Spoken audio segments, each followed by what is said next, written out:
A Bruna Carla está sofrendo ataques de todos os lados por falas supostamente polêmicas. Hoje, pela primeira vez aqui no canal, eu vou analisar a fala dessa irmã e ver se ela está correta, biblicamente falando ou não. Se você gosta dos nossos conteúdos, deixe seu like. Se você chegou agora aqui, seja muito bem-vindo. Assista esse e outros vídeos até o final também. Se gostar do conteúdo, faça sua inscrição. Combinado? Então, chega de papo e vamos para o vídeo.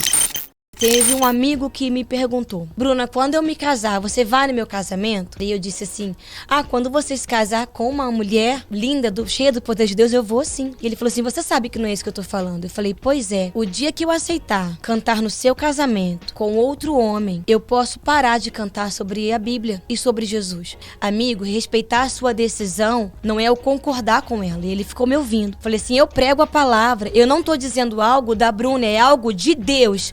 A palavra é contra essa forma de vida.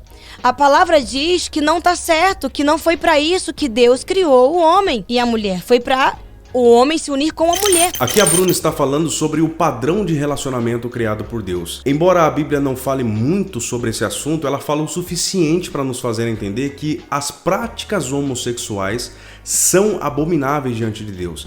E um dos argumentos dado pela Bíblia é que o relacionamento instituído por Deus deve ocorrer entre um homem e uma mulher e nunca entre sexos iguais.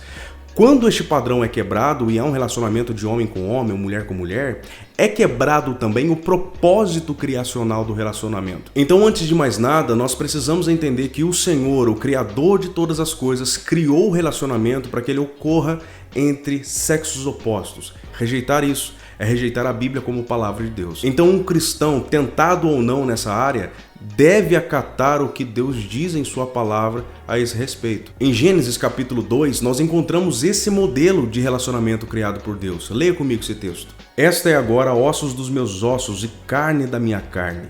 Esta será chamada mulher, porquanto do homem foi tomada. Portanto, deixará o homem o seu pai e a sua mãe, e apegar-se-á à sua mulher, e serão ambos uma só carne. Falando sobre divórcio em Mateus capítulo 19, Jesus inicia o seu argumento retomando o propósito criacional do relacionamento e falando como ele deve acontecer. O texto diz o seguinte: ele, porém, respondendo, disse-lhes: não tendes lido que aquele que os fez no princípio, macho e fêmea os fez? E disse: portanto, deixará o homem pai e mãe, e se unirá à sua mulher, e serão dois numa só carne. Embora nos evangelhos Jesus não tenha falado especificamente sobre a homossexualidade, ele falou muito sobre casamento e como deve ser um relacionamento aprovado por Deus. Então, de acordo com a Bíblia, um relacionamento conforme a vontade de Deus ocorre entre pessoas de sexos opostos. Os opostos precisam se atrair para que haja uma família. Então, se eu for no teu casamento e aplaudir e dizer assim: nossa, você tá certo, eu paro de cantar e eu saio da igreja, porque eu não vou estar servindo a Deus com meu coração completo. Eu vou estar aplaudindo algo que eu estou dizendo assim: não, é errado, mas eu vou aplaudir. E é o que, infelizmente, a gente às vezes faz inconscientemente. Não, eu não vou me posicionar, eu não vou falar para eu não magoar. Não, peraí, não é magoar. A palavra, ela nos confronta. Nem tudo que a gente vai ver na palavra vai ser para acariciar o nosso ego. Pelo contrário, é palavra de confronto. Sim. É certo, Deus está dizendo que sim, eu vou pelo que a Bíblia diz. Eu sou o que a Bíblia diz, eu vou aonde a Bíblia diz, eu vou fazer. Então, a todos os meus queridos homossexuais que estão nos ouvindo e assistindo, respeitamos a sua decisão, mas eu não posso concordar com o seu estilo de vida, porque eu sei que a palavra do meu Deus, que é verdade, diz que essa conduta de vida não vai te levar ao céu. Bom, aqui nesse trecho ele está dizendo que o relacionamento de pessoas do mesmo sexo é reprovado pela Bíblia. Judas capítulo 1, versículo 7, falando sobre Sodoma e Gomorra, cidades que foram destruídas por Deus por causa de seus vários pecados, entre eles as práticas homossexuais, diz o seguinte: de modo semelhante a estes, Sodoma e Gomorra e as cidades em redor se entregaram à imoralidade e a relações sexuais antinaturais, estando sob o castigo do fogo eterno, elas servem de exemplo. A expressão relações sexuais antinaturais refere-se ao ato sexual entre pessoas do mesmo sexo, porque para a Bíblia, relações sexuais naturais são realizadas entre um homem e uma mulher e dentro do casamento. Então, o que Judas está dizendo é que um dos motivos de Deus ter destruído a cidade de Sodoma e Gomorra foram as práticas pecaminosas e imorais dos homossexuais. Além disso, ele afirma que essas cidades servem de exemplo de condenação eterna para aqueles que desejam enveredar por este caminho também. Levíticos 18:22 diz: não se deite com o homem como quem se deita com uma mulher, é abominação. Levíticos 20:13 diz: se também um homem se deitar com outro homem como se fosse mulher, ambos praticam coisa abominável. Essa é uma descrição clara da lei judaica sobre um relacionamento homossexual que o tem como abominável diante de Deus. A verdade é que esse tipo de comportamento é repudiado por todo o Antigo Testamento e nunca é visto como algo positivo. No Novo Testamento, os atos homossexuais continuam sendo abomináveis diante de Deus. O princípio permanece exatamente o mesmo. Romanos 1:26 e 27 é muito claro sobre isso e o texto diz o seguinte: por causa disso, os entregou Deus a paixões infames, porque até as mulheres mudaram o modo natural de suas relações íntimas por outro, contrário à natureza. Semelhantemente, os homens também, deixando o contato natural da mulher, se inflamaram mutuamente em sua sensualidade, cometendo torpezas, homens com homens, e recebendo em si mesmos a merecida punição do seu erro. No contexto da passagem, Paulo está falando sobre as idolatrias do coração do homem. E dentre tantos pecados citados, a homossexualidade é tratada como uma espécie de falsa adoração, onde o homem ama mais a si do que a Deus e que, por isso, despreza o que a Escritura diz a respeito dos seus comportamentos pecaminosos, preferindo satisfazer a sua carne. Paulo diz que quem comete tais atos comete torpeza, e essa palavrinha significa atos vergonhosos, sórdidos, nojentos e repugnantes. E segundo o versículo 32, os que praticam esses atos e os que aceitam esses atos são dignos de merecida punição. Então a Bruna Carla, ela está biblicamente correta quando diz que não participaria do casamento do seu amigo homossexual. O cristão não pode olhar para atos contrários à palavra de Deus e consentir.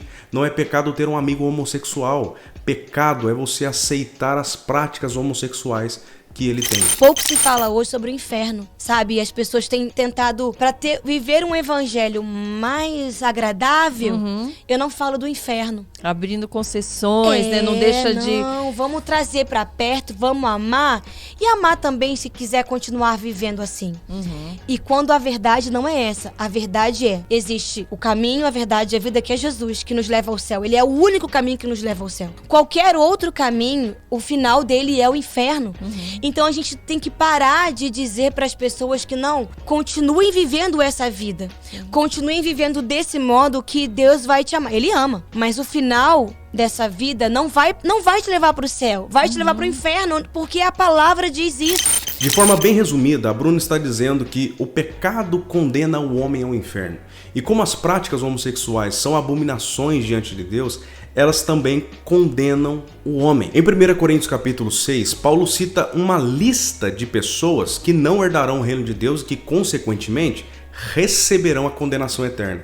O texto diz o seguinte: não se enganem, nem imorais, nem idólatras, nem adúlteros, nem afeminados, nem homossexuais, nem ladrões, nem avarentos, nem bêbados, nem maldizentes, nem roubadores herdarão o reino de Deus. Há duas palavras nesse texto que parecem ser redundantes, mas não são. A palavra efeminado e a palavra homossexuais ou sodomitas, depende da tradução. Essas duas palavras se referem a comportamentos homossexuais diferentes. Efeminados vem de malacos, que se refere a parceiros sexuais masculinos passivos. Já a palavra homossexuais vem de arsenokoitai, que se refere a parceiros sexuais masculinos ativos. Paulo utiliza essas duas palavras porque dentro da cultura greco-romana, o parceiro ativo não era reconhecido como um verdadeiro homossexual. Então, com esse texto, Paulo está afirmando que ambos, passivos e ativos, não herdarão o reino de Deus se permanecerem nessa prática. Mais uma vez, a Bruna está amparada pelas Escrituras e, como ela mesma disse, Pregar isso não é homofobia, mas um ato de amor às pessoas que são tentadas nessa área. Se eu vejo um cego caminhando para um precipício e não o aviso, eu estou demonstrando ser uma pessoa cruel. Mas se eu digo insistentemente que o caminho que ele está trilhando o levará à morte, eu estou demonstrando a este homem amor. Só amigos de verdade confrontam, só amigos de verdade dizem na nossa cara que estamos errados, porque eles querem o bem para nós, eles não querem nos ver sofrer. Agora a pergunta que não quer calar é: será que nenhum homossexual vai para o céu, já que a Bíblia deixa evidente que as práticas homossexuais são pecados abomináveis diante de Deus? Primeiro, entenda que esse não é um pecado mais grave do que outros pecados imorais. E entenda também que alguém tentado nessa área pode sim ser um cristão regenerado, mas caso Deus em sua soberania não quiser libertar essa pessoa disso, ela terá que lutar contra esse pecado até o fim por amor a Cristo. Por mais crente que alguém seja, a luta contra o pecado continua. É exatamente por isso que um cristão buscando permanecer de pé vive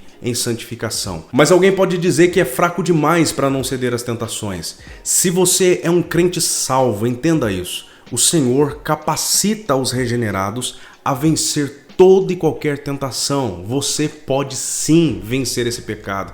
Veja o que Paulo diz em 1 Coríntios capítulo 10. Não veio sobre vós tentação senão humana, mas fiel é Deus que não vos deixará tentar acima do que podeis. Antes, com a tentação, dará também o escape para que a possais suportar. Não é pecado ser tentado, mas é pecado ceder às tentações. Agora você deve estar se perguntando, né? Então um homossexual pode ir para o céu? Entenda o homossexual aqui agora como alguém que sente atração por uma pessoa do mesmo sexo, tá bom? E não como alguém que cede às tentações e vive na prática desse pecado. Eu creio que sim. Se essa pessoa foi verdadeiramente regenerada, recebeu de Deus a fé salvífica e tem demonstrado isso vivendo em santificação, eu creio que a salvação alcançou essa pessoa. Ela vai lutar contra esse pecado assim como qualquer outro cristão luta contra aquilo que o tenta. E aqui vai um recado para aqueles que estão vivendo na prática desse pecado. A solução para vocês é o arrependimento. Se você está vivendo nessa situação, você precisa saber que as suas práticas estão te levando a passos largos para a condenação eterna. Mas existe uma esperança para você. O arrependimento é Cristo. Arrependa-se, confie no sacrifício de Cristo e você encontrará salvação para a sua vida. E o que você achou desse novo formato? Deixa aqui nos comentários, eu gostaria de saber a sua opinião. Não se esqueça de deixar o seu like e fazer a sua inscrição. Que Deus te abençoe e até o próximo vídeo, se Deus assim quiser.